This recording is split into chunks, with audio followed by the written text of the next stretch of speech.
सानिया 9 मई के मजीद 2 केसेस का फैसला आ गया। शाह महमूद कुरैशी दोनों केसेस में बरी। यास्मीन राशिद, उमर सरफराज चीमा, महमूद रशीद, एजाज चौधरी और आयशा भुट्टा को 10-10 साल कैद की सजा। सनम जावेद और आलिया हमजा को 5-5 साल कैद की सजा। इंसदाद दहशतगर्दी अदालत लाहौर के जज मंजर अली ने कोट लखपत जेल में महफूज फैसला सुनाया। थाना शादमान नजर आतिश केस में 13 मुलजमान को सजाएं, 12 बरी।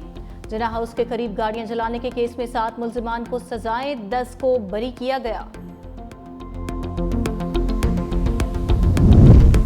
पेट्रोलियम मसनूआत की कीमतों में बड़ा रिलीफ मिलने का इम्कान। गुज़िश्ता 11 रोज में आलमी मंडी में तेल $5.31 फी बैरल सस्ता हुआ। मुल्क में पेट्रोलियम मसनूआत की कीमतों में रद्दोबदल 15 अगस्त को होगा। वज़ीर आज़म की मंजूरी के बाद वज़ारत खजाना की जानिब से नोटिफिकेशन जारी किया जाएगा।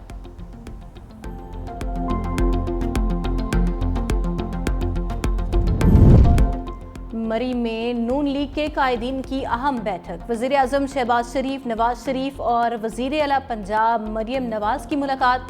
मुल्की सियासी सूरत हाल, हुकूमती मामलात और पार्टी अमूर पर गुफ्तगू। ज़राए के मुताबिक वज़ीर आज़म ने पार्टी कायद को बिलावल भुट्टो से मुलाकात बारे आगाह किया। नवाज शरीफ ने अहम फैसलों में मुख्तलिफ सियासी क़यादत से हुकूमती और सियासी सतह पर राबिते बढ़ाने और उन्हें ऑन बोर्ड लेने की हिदायत की।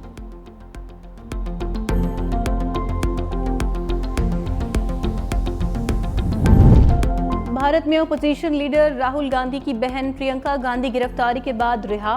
पुलिस ने एहतजाजी रैली के दौरान हिरासत में लिया। राहुल गांधी और प्रियंका वोट चोरी के खिलाफ निकाली जाने वाली रैली में शरीक थे। राहुल गांधी ने कहा, मोदी सरकार सच की आवाज दबाने की कोशिश कर रही है। मोदी सरकार अपने खिलाफ उठने वाली आवाज को दबाने के लिए ताकत इस्तेमाल कर रही है। ये लड़ाई सियासी नहीं बल्कि जमहूरियत और आइन को बचाने की लड़ाई है। ये 1 मैन 1 वोट की लड़ाई है। सच्चाई पूरे मुल्क के सामने है। हमें साफ और शफाफ वोटर लिस्टें चाहिए।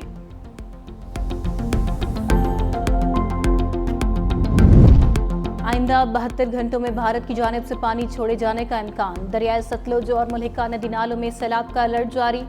रावल डैम में पानी की सतह बुलंद होने पर स्पिलवेज फिर से खोल दिए गए। डैम में पानी की सतह 1751 फीट से भी बढ़ गई थी। उधर दरियाए सद में काला बाग बैराज पर निचले दर्जे का सैलाब। तरबेला डैम 96% जबकि मंगला डैम 64% भर गया।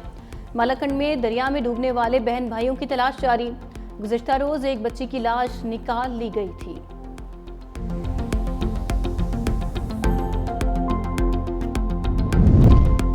लाहौर हाई कोर्ट में जरताज गुल की 9 मई के 3 मुकदमात में सजाओं के खिलाफ अपीलों पर समाअत।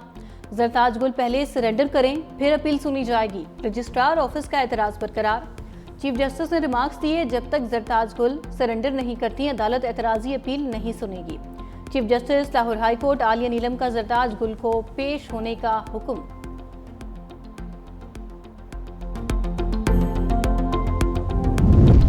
तहरीक इंसाफ के कारकुनान के खिलाफ 14 अगस्त को धरना प्लान करने पर मुकदमा दर्ज। FIR के मुताबिक हॉस्टल सिटी में 40 के करीब PTI कारकुन धरने के हवाले से कॉन्फ्रेंस कर रहे थे।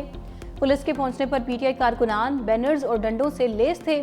PTI कारकुनान ने पुलिस के साथ मुज़ाहमत की और धावा बोल दिया।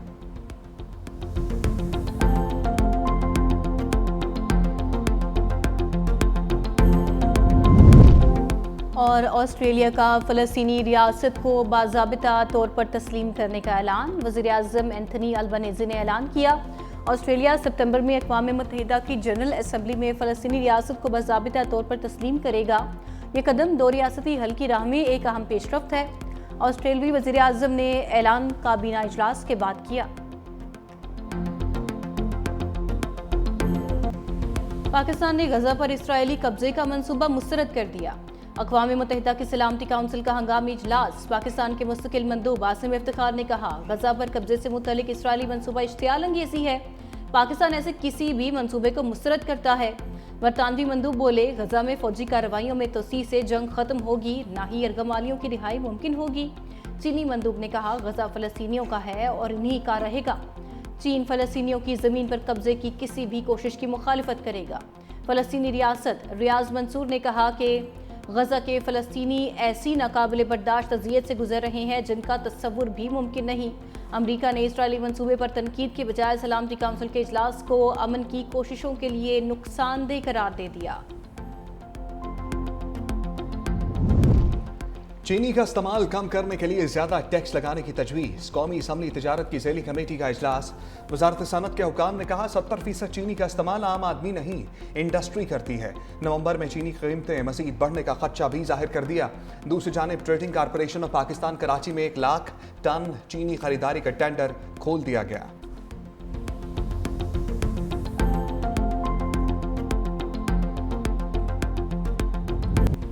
वादी नीलम के इलाके केल में मुआरका हक और जश्न आज़ादी की तकरीबात। पाक फौज और आज़ाद कश्मीर कल्चरल अकेडमी के इश्तराक से नीलम कल्चरल फेस्टिवल का इनेकाद। सकाफती मेले में मकामी अफराद की बड़ी तादाद में शिरकत। स्कूल के बच्चों ने टैबलोस, कॉलेज के तलबा ने रवायती गीत और रक्स पेश किया। शुरा की जानिब से मुआरका हक में तारीखी फतेह पर अफवाज पाकिस्तान को ज़बरदस्त खिराज तहसीन पेश।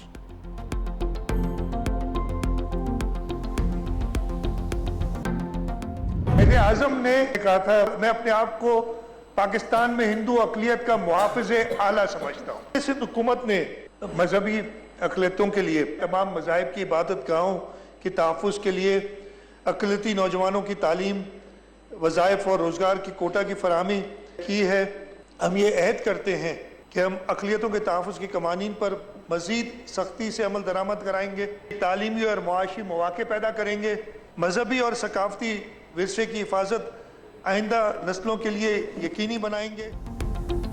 अक़लियतों के कौमी दिन पर सिंध असम्बली की ओल्ड बिल्डिंग में खसूसी इजलास। पाकिस्तान में अक़लियतों की जिद्दोजहद पर तहनीती करारदाद इत्तफ़ाक़ राय से मंजूर। तालीमी इदारों में स्कॉलरशिप्स में अक़लियतों का 10% कोटा मुख्तस।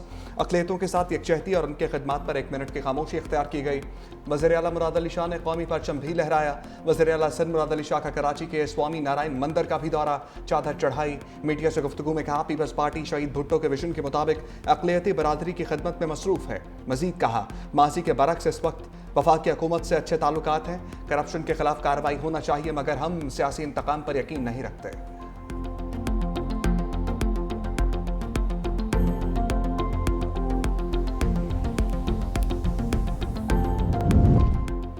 चेयरमैन सेनेट यूसुफ रजा गिलानी के बेटे और मेंबर कौमी असम्बली अब्दुल कादिर गिलानी बार्सिलोना में कीमती घड़ी से महरूम। चोर घड़ी छीनकर ले गए। घड़ी की मालियत 56,000 यूरो थी, जो कि पाकिस्तानी करेंसी में 1 करोड़ 85 लाख रुपए बनते हैं। बेटे समेत अगवा होने वाले असिस्टेंट कमिश्नर जियारत की बाजियाबी के लिए सर्च ऑपरेशन दूसरे रोज भी जारी। लेवी ज़राए के मुताबिक गुज़िश्ता रोज मुसल्लह अफराद ने असिस्टेंट कमिश्नर जियारत को बेटे समेत अगवा कर लिया था। मुसल्लह अफराद ने इसी जियारत के ड्राइवर और गनमैनों को छोड़ दिया था और गाड़ी को आग लगा दी थी।